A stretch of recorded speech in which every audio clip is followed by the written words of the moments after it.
Hello and welcome to episode 27 of Linux After Dark. I'm Joe. I'm Chris. I'm Gary. And I'm Dalton. Welcome back, chaps. So today, I want to hear about your worst Linux cock-up and what you learnt from it. Gary, what's your worst ever Linux cock-up? I think for me, it's been being a bit too gung-ho at putting stuff into production and not testing it. So I mentioned before that my biggest Linux success was putting in HA proxy at a previous employer, but that's also my biggest Linux balls up. So what I didn't mention in that show is that in my want as a young IT professional to prove myself and prove Linux, I had put in this HA proxy load balancing. Put it into dev, everything was great. No one noticed. But when I came to put it into prod, I hadn't really realized how stateful one of our login applications was. So I'd put this HA proxy cluster into production, and at about 2 a.m. every morning, we had a bunch of users in Australia who would complain that they were getting 5xx errors from our login system. And it seemed to be about 2 a.m. every day. And we, as the infrastructure team, kind of said, no, it can't be anything to do with this load balancing. We've had load balancing for years. Definitely the developer's fault. Because it's always the developer's fault, right? Particularly when they're .NET C# developers. Sure it wasn't a DNS problem? It wasn't DNS, no. It was definitely the developer's fault. And this went on for a period of about 3 or 4 weeks, where every day between 2 and 2:30 a.m., a bunch of angry Australian people getting hold of us or getting hold of whoever was on call saying, we can't log into this application. And someone would go and restart the application pools on these IIS servers and all would be good. It turned out that what I needed to do was put in some session cookies so that people's sessions stuck to whichever particular web server was handling their login request, and everything was fine. So really, I think my biggest Linux balls up has been just not testing stuff and wanting to prove Linux's worth a little bit too much. Why did it happen at specifically 2 a.m.? It turned out that that's also when on one of the 2 servers that was hosting the login application, the IIS application pool did a recycle. So people didn't have a sticky session on that server. The application pool recycled. The health check failed. It pushed their login session onto the other server, and the .NET machine key didn't match whatever, I don't know, some horrible IIS stuff. But yeah, it was just me not testing it properly and being too gung-ho to put it into production really that broke it. I can't really blame IIS or the .NET developers too much. What did you learn from all this then? I think I learned that sometimes it's really worth taking things slow, validating stuff, testing things, and not being too eager to prove that you can do something or prove that Linux can do something. Sometimes it's really worth just taking a step back, thinking about what the requirements really are for a project you're doing, and making sure that whatever you do is the best fit for that. And I think in this particular situation, it couldn't have been avoided because this was some legacy application that no one had maintained in 10 years. But I think for me, it was really just be slow and be patient and make sure that what you're doing isn't going to have an impact. All right, Dalton, I bet you've never made any mistakes ever. Have you heard of a little directory called /usr/bin? Yeah. Maybe. Have you ever deleted it on an entire fleet of client devices? Oh, I thought you were going to say on your machine for a second there. Oh, that's so bad. How many are we talking, Dalton? Okay, so Ubuntu Touch, right? Oh, no. This is getting juicy. Ubuntu Touch, when it was gifted to us by Canonical, had an update system, and still does, called System Image. System Image is an ingenious process of breaking down a Debian system and overlays on top of it into a bunch of tarballs that are then installed one after the other to create a fairly robust and almost always the same final result. There is a Delta system inside of System Image where the server checks for each tarball in a series. It'll check each one against its last version and then do any additions or removals as required there. When these are applied, they are applied in order. So, for example, if I added a file in 1 and took it back out in 2 and put it back in 3, all of those steps would happen. Now consider you have removed a directory in 3 that should exist in 1 and 2, and you apply that in order. And what we ended up with was, okay, install Ubuntu Touch, install all the keys and stuff to it from the server, and then delete user bin on all Nexus 5 models in a certain release channel. But the good news is there was no one actually using it in production. Listen as here. a daily driver. Presumably you found out how many users you had that day. They weren't happy. The big thing that we learned from that event was, of course, an important part of how system image and I suppose declarative software deployment in general works, that if you say in step 3, delete this, it doesn't matter what you said in step 1 and 2. It's going to be deleted. And we learned a lot about, now we drop files into folders that we're about to delete so that the entire folder doesn't get deleted, just the files that we wanted to get deleted. It's an intersection of so many different pieces of technology that to see it coming would have been Oracle in nature. Well, I've got a couple. One of them isn't Linux related, but this was way back before I even got into Linux.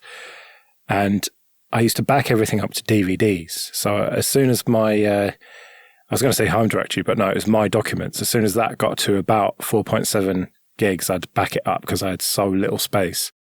And anyway, I had a load of backups, and I decided to reinstall Windows as I did every sort of few months because I'd just break it.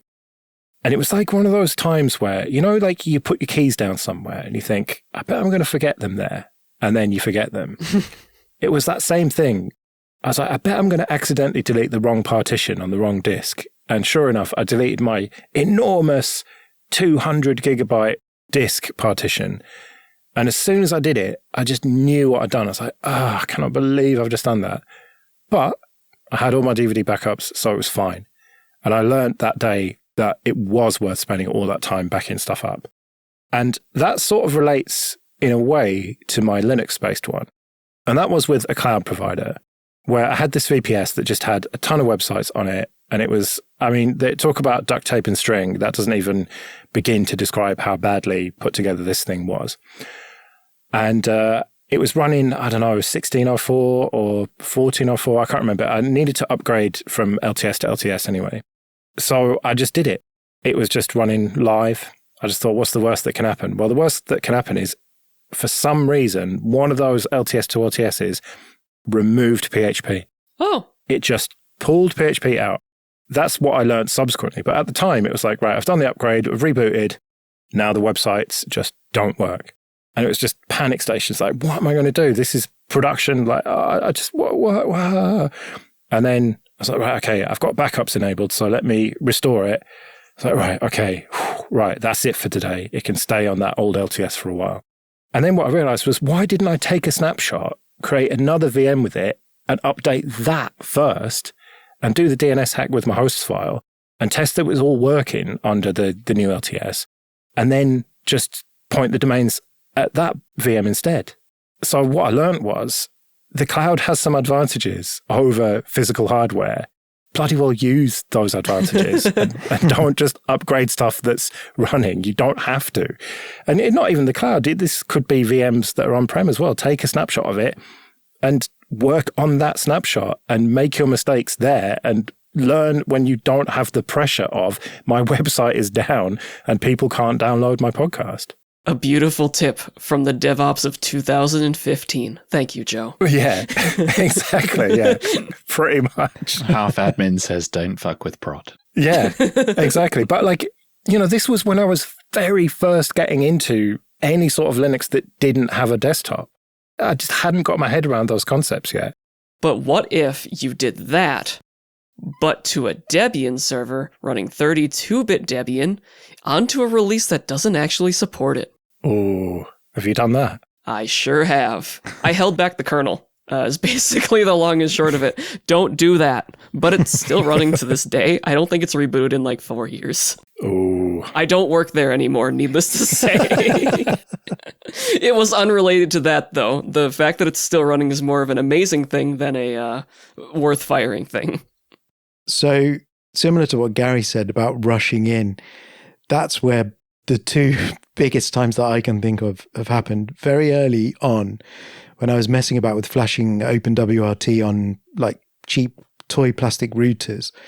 The main gateway for my house was a TP-Link Archer C7. I'm sorry. But the connection was shit, so it didn't matter. And it was a great way to get loads of extra features, including VLANs, which I was trying to learn at the time. So subsequently, the interface has become a bit more advanced and a bit more like Cisco stuff or anything else enterprisey. If you use the GUI and go for a setting and click apply, it applies the settings and then it gives you 30 seconds and then it will roll back to the previous configuration. Unfortunately, I issued a configuration change for all of the wired Ethernet ports, and Wi-Fi was disabled, by the way, for a VLAN that was misconfigured, so I couldn't connect to anything. And this was the main gateway router in our house, and I decided to do this at 11 p.m. after my wife had gone to bed when we're working from home. So I then had to learn how to spin up a TFTP server on my laptop, put the router into recovery mode to connect to that in a small window of time that you have by reaching out to the server, and then reflash everything. And I did have a backup of the configuration, but I'd never done that before. And I basically didn't sleep the entire night because I knew I would be in massive trouble if I didn't get this fixed. And yeah, basically I'd assigned every single Ethernet port to a configuration that wouldn't give me any kind of way to communicate with the router once I'd clicked apply. So I learned a lot about VLANs and what the difference between a tagged and untagged port was and all sorts of things like that, but probably not the way I would have wanted to have learned it. And I could have, as you've said, used some kind of staging VM or just another router. And in fact, now I try to have a hot swap router in case I do something like that. Whoa. And I mess up, I can just quickly swap one in and just have that while I fix everything. But similar was when I decided, oh, you can put Linux on Chromebooks now. Why don't I get my wife's Chromebook, which is her daily work driver, when she's gone to bed, again, about 11 o'clock at night, and see if I can get Linux running on it. So I flashed the dual boot firmware rather than just completely wiping off Chrome OS with the EFI BIOS, and loaded it, and there was no sound. Went to GitHub, saw an issue, and saw some people had moderate success using Alsa Mixer. So I was like, okay, what could go wrong? Brought up a terminal, brought up Alsa Mixer, and just randomly went along the line, enabling inputs and outputs. Ooh. Created an infinite loop of some kind of input to output, a very loud, like Foot's fizzy static sound went across the speakers, an audible pop, blue smoke emerged from the bottom of the laptop. And I was like, oh shit. And there was no sound whatsoever. I completely burnt out the speakers. So first of all, I had to explain what I'd done. And luckily, I got a pair of speakers that were compatible on eBay and flipped them in relatively quickly. But obviously, they weren't there and then. This is why I always have lots of laptops lying around the house that I could then give her something else that she could work on. What you learnt was have a pile of laptops. Yeah, exactly. That's it. But I definitely learned from that because I just naively thought, oh, what could go wrong just messing about with a bit of sound config? You enable a device and it either enables or it doesn't. But no. You can definitely cause some serious damage. Yeah, those Braswell Chromebooks were awful. I remember doing a pretty similar thing to, it's actually sat beside me, it was my grandmother's. I put Gallium OS on it, and I felt the speakers. There wasn't any noise or anything, but I felt the speaker, and it's like, that's a little warm. And the speakers don't work to this day. So those are probably linked to Gary. I think the thing is, it would have been fine if it was a beta laptop, it was a spare router, but I put it into what at the time was my production for both things and just steamed on through and then was like, oh no, I've broken it and I've got no alternative but to fix it as soon as possible. Well, that's very much like my story, really, about the cloud stuff. I did it with production and, whether that's hardware or software or both, just don't do that. It's the lesson. But it did make me think of a very famous Samuel Beckett quote, which always comes up in these situations, because it's, again, like Gary said, ever tried, ever failed, no matter, try again, fail better.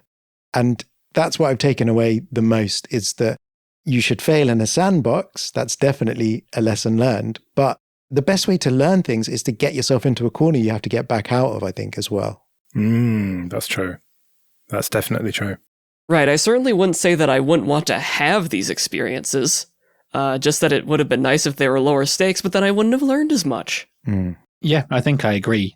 Of all of the mistakes I've made in my career, and there have been many, I think the way I look at it is as long as there is something to learn from the thing that I've messed up, and as long as I'm honest in the fact that I've messed up, then it's absolutely fine. And it's something I've banged the drum a lot about internally at work when I've spoken to junior engineers and stuff, is that just be honest about when you've messed something up.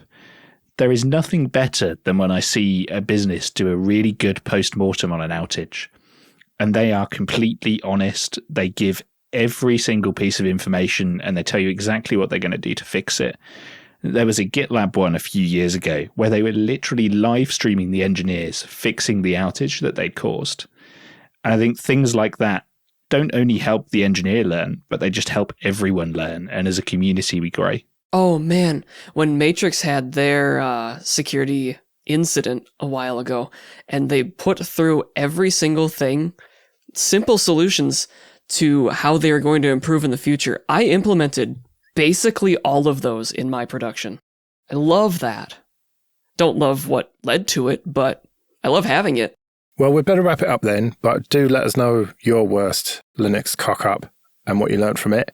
You can email us show@linuxafterdark.net. But we'll be back in 2 weeks. Until then, I've been Joe. I've been Chris. I've been Gary. RM TAC RF /. See you later.